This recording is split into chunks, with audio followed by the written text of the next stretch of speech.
Welcome back. Today we welcome Troy Saunders, known as PawPaw Ridge on social media. Welcome, PawPaw. Thank you. I appreciate it. I'm happy to be here. I'm excited too. So you're coming to us from Chesapeake, Virginia. Can you tell us a little bit about yourself? So we have a plane going over, but yes, I'm from Virginia originally. So from a long time ago, 1635, my family came over here. We've always been in Virginia. I'm just retired a month ago. I did 30 years as a teacher. And about 2 months ago, I started up a Facebook channel called PawPaw Ridge Homestead. And it blew up overnight. So I have like over 100,000 followers that like to watch me do things on the homestead. The homestead we started about 8 years ago, and we have 10 acres and we farm, we have fruit orchards, we have chickens, we have all that. It's so cool. I love watching your videos. You're doing pretty cool stuff. And today you're going to give us all the dirt on how to make music in the garden. And no, we're not talking about beans, right? So where do we start? So people don't think that's a thing in the garden, but once I posted this, something that my pawpaw did a long time ago, everybody's like, oh, I remember my pawpaw teaching me this. And then people had all sorts of ideas, all sorts of fruits that you could actually make a musical instrument. So what we're going to use today is a squash leaf. So the first thing you would want to do with a squash leaf, because it has trichomes, which is these sticky hairs, you want to take like a knife or something sharp, and you want to scrape off the end of it like that. Not only that, you want to try to rub, if you have gloves, you want to rub off. Hello. All right, let's start that again. Luckily, I have extra. All right, I'm doing that. But you want to rub off all the hairs here, just so it's easier to handle things like that. Yeah. Okay? Okay. I think I got that. I won't hurt myself. Okay, good deal.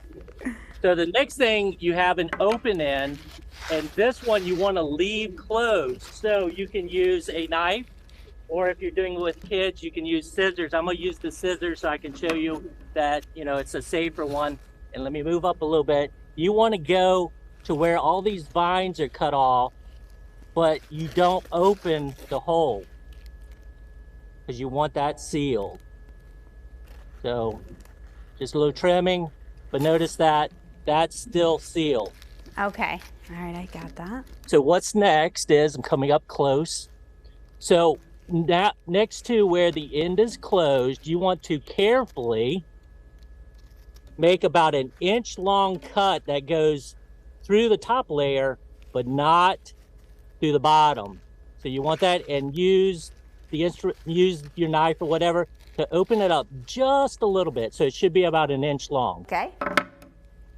So the thing is, that's going to be your reed, and that's what's going to make the noise when you blow into it. Okay. So you have to cover that whole thing. So let me try. Oh. All right. There's your horn. It's not working for me. So you're blowing it on the smaller end, right? Smaller end, and you're making sure that, where is it? The slit is about, oh, now I have dirt on it, so I'm gonna be blowing dirt. Make sure the slit is about an inch long. If you need to, make it a little bit longer, but you got to cover that whole thing. Oh, okay. Oh, I kind of hear it. You have to open up the reed just a little bit. A little more? Okay.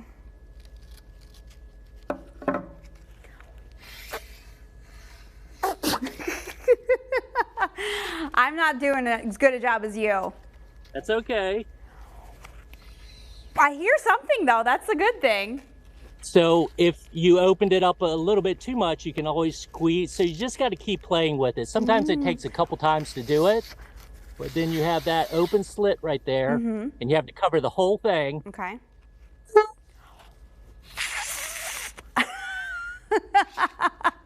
I'm not as good, but yours is impressive.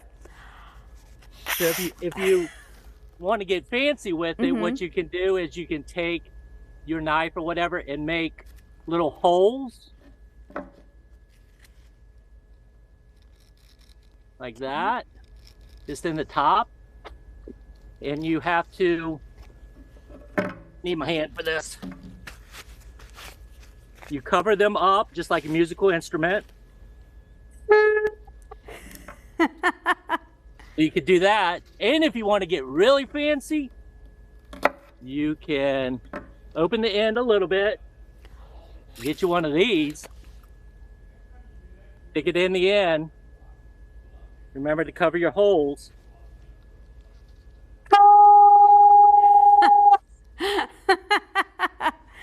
So that's how you make music in your garden. I'm gonna need more practice, but you are impressive. That is awesome. I'm gonna keep trying. I'm gonna get a few more of these, and I'll get it one day, and I'll post it on social media. But it just takes a couple tries. Yeah. In the meantime, though, where can folks go to follow you and learn more about you? If they look me up on Facebook, they can go to PawPaw Ridge Homestead, and they'll find me there. All right, and you always have such cool stuff happening. I can't thank you enough for giving us all the dirt on how to make some music in the garden, and I'm going to keep on trying. No problem. I appreciate you. Take care. Have a good day.